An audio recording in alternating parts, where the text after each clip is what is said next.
Welcome to యూఏటీవీ.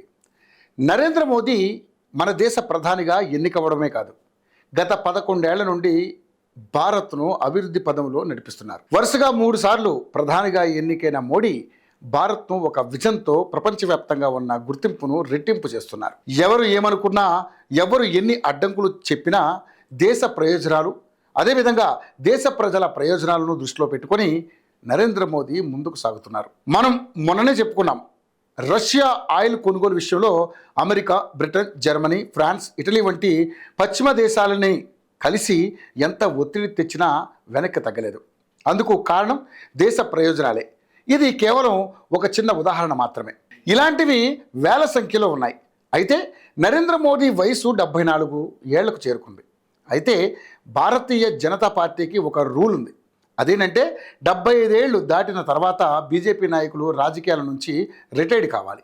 మనం ఇందాక చెప్పుకున్నట్లుగా మోడీ వయసు 74 సంవత్సరాలు. 2027 నాటికి ఆయన 76 సంవత్సరంలోకి అడుగు పెడతారు. అంటే మోడీ రాజకీయాల నుంచి తప్పుకునే సమయం వచ్చేసింది. ఇటీవలే అమిత్ షా ఒక స్టేట్మెంట్ ఇచ్చారు. నెక్స్ట్ టైం కూడా మోడీనే ప్రధానిగా పనిచేస్తారని అన్నారు. కానీ ఇక్కడ మరో విషయం ఏంటంటే, మోడీ తప్పుకోవాలని నేను కోరుకోవడం లేదు. ఆయన లాంటి నేత దొరకడం మన అందరి అదృష్టం. కానీ బయట జరుగుతున్న ప్రచారం మేరకు మాత్రమే ఈ అంశాన్ని వివరిస్తున్నాను. మోడీ 4వ టర్మ్ కూడా పనిచేయాలని నేను కాదు, చాలామంది ప్రజలు కోరుకుంటున్నారు. అయితే ఒక ఇల్లు కట్టాలంటే పునాది సరిగ్గా ఉండాలి. అందుకే మోడీ రూల్స్ను బ్రేక్ చేయకుండా రాజకీయాల నుండి తప్పుకోనున్నట్లు ప్రచారం అయితే జరుగుతుంది. స్వయంగా మోడీనే తమ పార్టీ నాయకుల వద్ద అన్నట్లుగా కూడా ప్రచారం జరుగుతుంది. 2027లో జరగనున్న ఉత్తరప్రదేశ్ ఎన్నికల తర్వాత నరేంద్ర మోదీ తన ప్రధాని పదవికి రాజీనామా చేయనున్నట్లు తెలుస్తోంది.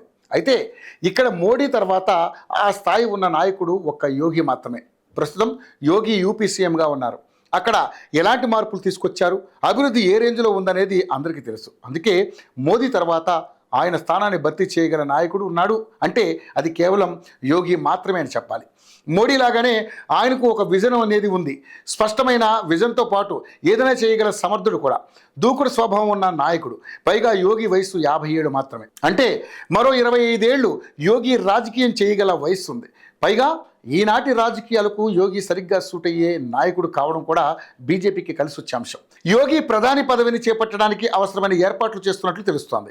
ఈ క్రమంలోనే సైకాలజీ, సోషియాలజీ, విదేశీ వ్యవహారాలు, దేశ ఆర్థిక పరిస్థితుల గురించి ప్రత్యేకంగా ట్రైనింగ్ ఇప్పిస్తున్నట్లుగా సమాచారం. సహజంగా కమలం పార్టీలో ప్రధాని అభ్యర్థికి ఇలాంటి ట్రైనింగ్ ఇస్తుంటారు.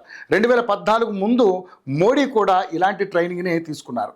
ఈ ట్రైనింగ్ తీసుకున్న తర్వాత నరేంద్ర మోదీ దేశ రాజకీయాల్లోనూ అటు ప్రపంచ రాజకీయాల్లోనూ ఎలాంటి పాత్ర పోషిస్తున్నారో మనందరం చూస్తూనే ఉన్నాం. అందుకే యోగికి కూడా అలాంటి ట్రైనింగ్ను ఇస్తున్నట్లుగా సమాచారం. అంతేకాకుండా యోగికి యూపీ సీఎంగా అత్యధిక కాలం పనిచేసిన రికార్డు కూడా ఉంది.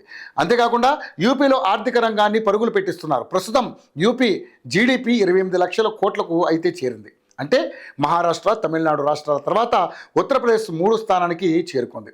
అది కూడా యోగి సీఎం అయ్యాక జరిగింది. అందుకే నరేంద్ర మోదీ తర్వాత ఆయన వారసుడిగా యోగి ఆదిత్యనాథ్ ప్రధానమంత్రిగా కాబోతున్నారని కూడా తెలుస్తోంది.